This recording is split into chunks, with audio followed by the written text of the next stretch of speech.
This is the mistake that will cost you thousands of dollars every year, and the banks don't want you to know about it.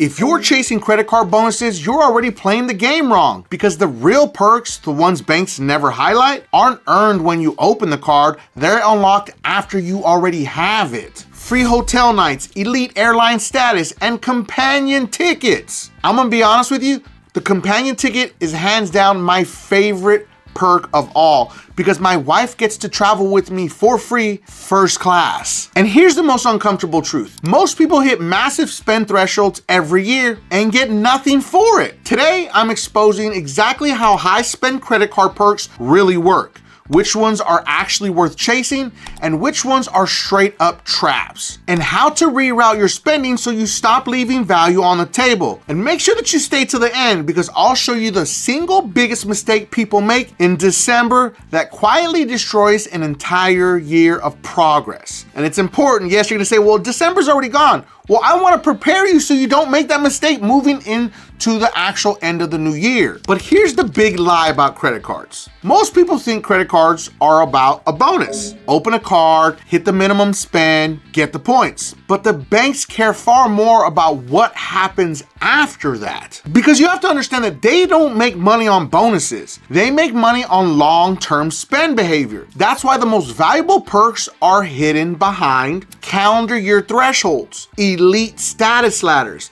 and spend incentives nobody tracks correctly. And the worst part? People accidentally spend $30,000, $50,000, even $75,000 a year and never unlock a single additional benefit. So before you touch any specific card, you need to understand 3 very important rules. Rule number 1, never spend extra just to hit a milestone. If the perk doesn't justify the spend on its own, it's a trap. Just that simple. Rule number 2, calendar year matters more than card anniversary. Most perks reset January 1st. Miss the timing and the spend means nothing. Rule number 3, opportunity costs everything. Every dollar you spend on one card is a dollar not earning value somewhere else. So keep those rules in mind, because now we're stress testing the biggest cards people obsess over. First one on the list is the Chase Sapphire Reserve, the most misunderstood card. We're gonna talk about the big elephant in the room first. The Chase Sapphire Reserve. At $75,000 in calendar year spend, you unlock a bundle of perks. We're talking travel credits, elite hotel status, airline status benefits. On paper, it sounds elite. In reality, the milestone only makes sense for a very specific person. If you're already at $70K in November, finishing the last $5K might be worth it. But if you're sitting at $40K and thinking, I'll just push more spend to get there, stop! Because most of those perks can be earned cheaper, faster, and cleaner on other cards. This milestone is not a goal. It's a consolation prize for people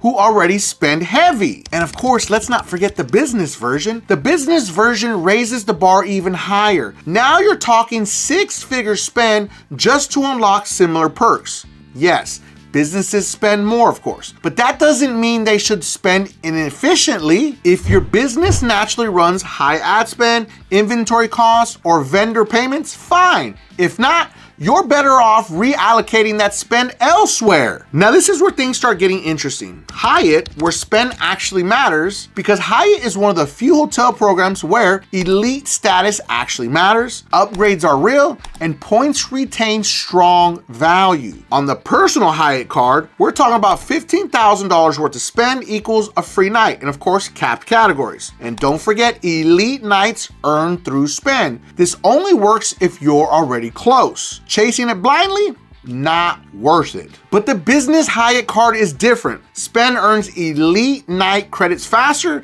and unlocks a points rebate after $50K. Here's the key insight most people miss. Timing matters more than total spend. If you hit the threshold too late in the year, the benefit window collapses. Hyatt rewards planners, not procrastinators. And let's not forget about good old IHG. A lot of spend and mediocre payoff. IHG card looks generous until you do the math. Yes, you can spend your way to top tier status. Yes, there are free nights involved, but most of the perks, upgrades, late checkout, bonus points are either inconsistent or already available at lower tiers. But I get it. If you're deeply loyal to IHG, this can make sense. If you're not, this is one of the easiest places to overspend for underwhelming value. I want to give a special shout out to all my beasters out there that are working hard to fix their credit using DisputeBeast, the most advanced AI credit repair software ever created that comes with the 110% money back guarantee. But specifically to Tanya. Tanya's credit score went up 289 points after just one round with DisputeBeast. And Christian's credit score went up 366 points after just one round with DisputeBeast. And let's not forget about Allison. Allison's credit score went up 204 points after just one round with DisputeBeast. DisputeBeast's link is going to be in the video description and pinned at the top of the comments for anyone that needs to fix their credit. And let's not forget about the good old Marriott, the opportunity cost problem. Marriott has more cards than almost any other brand. Some offer free nights after spend, some others status after spend. Some offer both, but here's the problem. Several Marriott cards give mid to high status just for holding the card, which raises a brutal question. Why spend $35,000, $50,000, or $75,000 to earn something you could already have? Unless you're surgically topping off status, this is where opportunity kills people. And of course, we can't forget about airlines, where spend can be powerful. Of course, we gotta talk airlines, because this is where spend actually shines.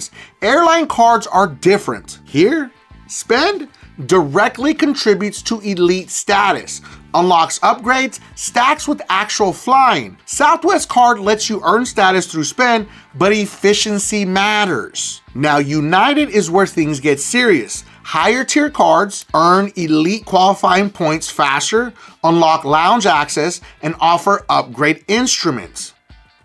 Last part's the most important. So if you're chasing airline status, this is where spend belongs, not hotel cards. And we can't forget international airline cards. They're niche but deadly. British Airways, Aeroplan, and similar cards confuse people, of course. High spend thresholds, complex rules, but big potential upside. You gotta understand that these only make sense if you understand award charts, you fly premium cabins, and you plan redemptions in advance. For the right person, these are game changers. For everyone else, they look exciting and quietly underperform. But let's talk about the December mistake that ruins everything. This is the mistake that wipes people out every year. They spread spend across too many cards. 25K here, 9K there, 18K somewhere else. Listen, I used to do it all the time until I was like, yo, what am I doing? Because listen, I know it feels productive, but unlocks nothing. High spend strategy is not about doing more, it's about doing less on purpose. You simply pick one lane per year, track calendar dates, finish strong, and don't bother. Because the biggest flex in the credit card game isn't chasing bonuses, it's extracting value from money you were already going to spend. So if you made it to the end, I want you to drop a fire emoji in the comments and tell me which spend milestones is actually worth it